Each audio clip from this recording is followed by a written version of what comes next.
Hey everybody, Mark Herman, aka LA Bengal fan on Twitter, Instagram, Facebook, YouTube, repping the Bengals for the AFC Northerners. We got a tough one coming up this week against Kansas City. We've talked about it for the last couple weeks. We'll get into that in a second.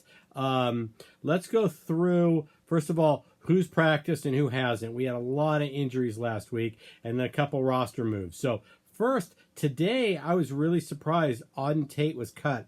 Auden Tate had a great preseason, but has never made the roster. If anybody knows any reason why he was never activated and why he got cut today, I'd love to hear it, because I can't find anything about Auden Tate, why he wasn't on the team, why we never gave him a chance, and why he got cut today. So if you have any information, please, in the comment section, do share. We added Kavari Russell from our practice squad, who I've liked. He's a add depth for us in the secondary. Certainly, we probably are really lean.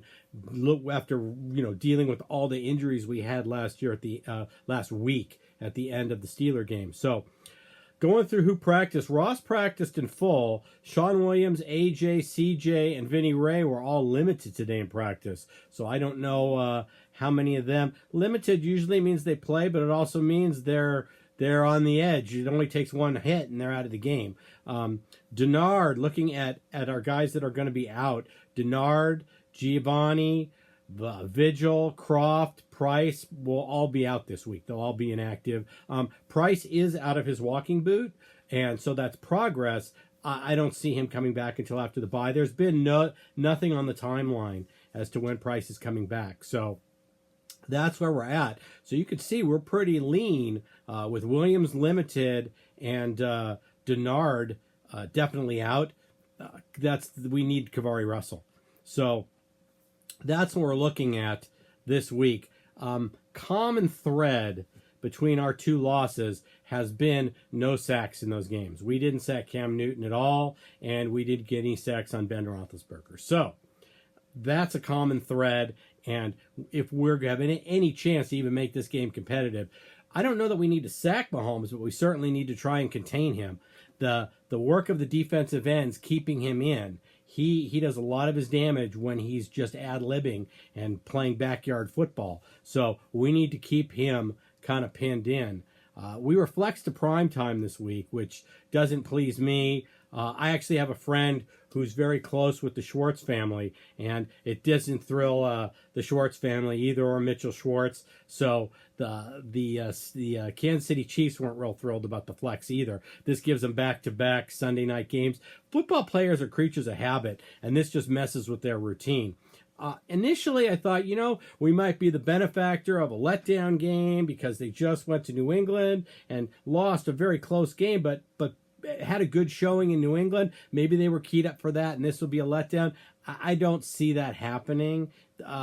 This team played a primetime game against Denver on Monday night and didn't have a letdown the following week on the short week when they play Jacksonville. So I don't suspect there will be any letdown. I think we're going to get the Kansas City Chiefs at their best. They're certainly not going to be overlooking us. Andy Reid's too good a coach for that. So this is going to be a tough game for us. As you can see, I'm in white jersey. So it's white jerseys, black pants this week, if you wanted to know what the wardrobe is. Predicting this game, well, I got to be a realist. We're beat up. We really are. I've said for a couple weeks that I really felt like we needed to win the Steeler game and go into this game 5-1 if we were going to, be 6-2 at our bye week. I think we're looking at 5-3. I think we will. This is a game we're going to come up short, and that's going to make the Tampa Bay game next week a must-win game, so we can go into our bye at 5-3. But I definitely, with the amount of horses we don't have on the field, this offense is far better than the Steelers, and we couldn't hold the lead at home against the Steelers. This defense, maybe it's on par. They do give up a ton of yards, so we will score points. Fantasy-wise, if you have Bengals, you start them this week. I will be starting Mixon. You start your Bengals this week. They will score points. Kansas City has been outscoring teams. They haven't been holding teams scoreless, but I just think there's too much firepower. I think Kansas City at home, in the end, I think they're going to do what they need to do at the end of the game to win.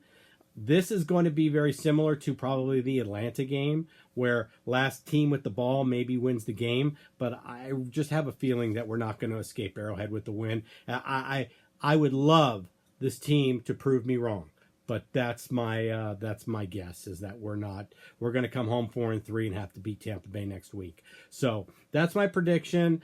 Score, I'm going to go 37-31 Kansas City, unfortunately.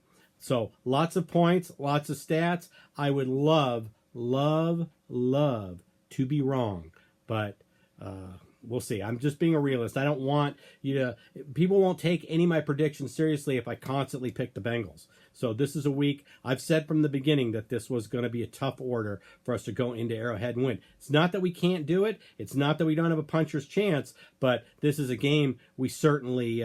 no one's going to shame us if we sneak out of there and we don't win the game. So that's where we're at. As always, I will say, fuck Marvin Lewis until we win a playoff game.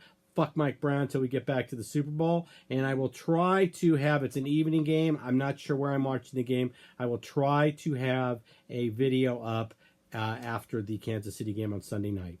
Okay? Have a good rest of your week, everybody. Sorry this was brief. I'm really slammed with work, and I've got to get back to a couple files. Okay?